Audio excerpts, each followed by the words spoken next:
Friends, ఈరోజు video వచ్చేటప్పటికి Google chrome browser ఎలా డౌన్లోడ్ చేసుకొని ఇన్స్టాల్ చేయాలి అన్నది చూద్దాం. ఈ వీడియోలోకి వెళ్లే ముందు ఒక లైక్ అయితే ఖచ్చితంగా చేయండి. మన విండోస్ ఓఎస్ ఇన్స్టాల్ చేసుకోవడం ఒక డిఫాల్ట్ బ్రౌజర్ ఆటోమేటిక్ గా వచ్చుద్ది. మనకి స్టార్ట్ పక్కన సెర్చ్ ఆప్షన్ ఉంది కదా, ఇక్కడ ఎడ్జ్ అని టైప్ చేస్తున్నా.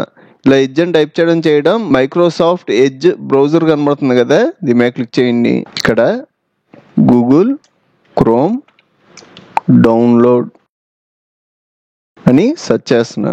ఇక్కడ మనకి చాలా వెబ్సైట్స్ కనబడతాయి. ఇందులో గూగుల్ వాళ్ళకి సంబంధించిన వెబ్సైట్ లోకి వెళ్ళండి. గూగుల్ క్రోమ్ వచ్చేటప్పటికి ఫ్రీ బ్రౌజర్, మనం ఫ్రీగా డౌన్లోడ్ చేసుకొని యూజ్ చేసుకోవచ్చు. ఇక్కడ డౌన్లోడ్ క్రోమ్ అని కనబడుతుంది కదా, దీని మీద క్లిక్ చేయండి. ఇలా క్లిక్ చేయడం మనకి ఆటోమేటిక్ గా డౌన్లోడ్ అయిపోద్ది. మనకి డౌన్లోడ్ అయిపోయింది. ఇక్కడ షో ఇన్ ఫోల్డర్ అని కనబడుతుంది కదా, ఇక్కడ క్లిక్ చేయండి. మనకి ఇక్కడ డౌన్లోడ్ ఫైల్ ఉంది, దీని మీద డబుల్ క్లిక్ చేసామంటే ఇన్స్టాలేషన్కి వెళ్ళుద్ది. ఇక్కడ రన్ అని కనబడుతుంది కదా, దీని మీద క్లిక్ చేయండి.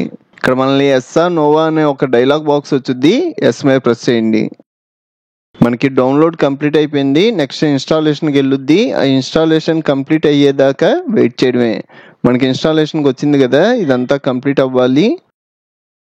మనకి ఇన్స్టాలేషన్ కంప్లీట్ అయిపోయింది. మనకు ఆటోమేటిక్గా గూగుల్ క్రోమ్ బ్రౌజర్ ఓపెన్ అయిపోద్ది.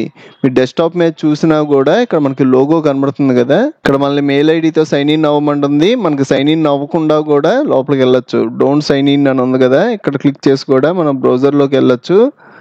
సెట్ యాజ్ డిఫాల్ట్ బ్రౌజర్, ఇది ఒక డిఫాల్ట్ బ్రౌజర్ కింద సెట్ చేసుకుంటారా అని అడుగుతుంది. మీకు ఒకవేళ వద్దు అంటే స్కిప్ మీద క్లిక్ చేస్తారు. నాకైతే ఇది డిఫాల్ట్ బ్రౌజర్ కింద ఉండాలి, సెట్ యాజ్ డిఫాల్ట్ బ్రౌజర్. ఇక్కడ గాట్ ఇట్ అని ఉంది కదా, దీని మీద క్లిక్ చేయండి. ఇంకా మనం గూగుల్ క్రోమ్ బ్రౌజర్ యూస్ చేసుకోవడమే. మీకు ఇంకా చాలా కంప్యూటర్ ట్యుటోరియల్స్ కావాలి అంటే ఇప్పుడు మీరు చూస్తున్న వీడియో పైన కంప్యూటర్ ట్యుటోరియల్స్ ప్లేలిస్ట్ లింక్ ఇచ్చాను, ఇక్కడ క్లిక్ చేసి అన్ని ట్యుటోరియల్స్ చూడండి. అలాగే మన ఛానల్లో మనకి బాగా యూజ్ అయ్యే చాలా సాఫ్ట్వేర్లు ఫుల్ కోర్సులు చెప్పాను, ఒకసారి మన ఛానల్కి వెళ్ళి చెక్ చేయండి. ఇంకో మంచి వీడియోతో మళ్ళీ కలుద్దాం.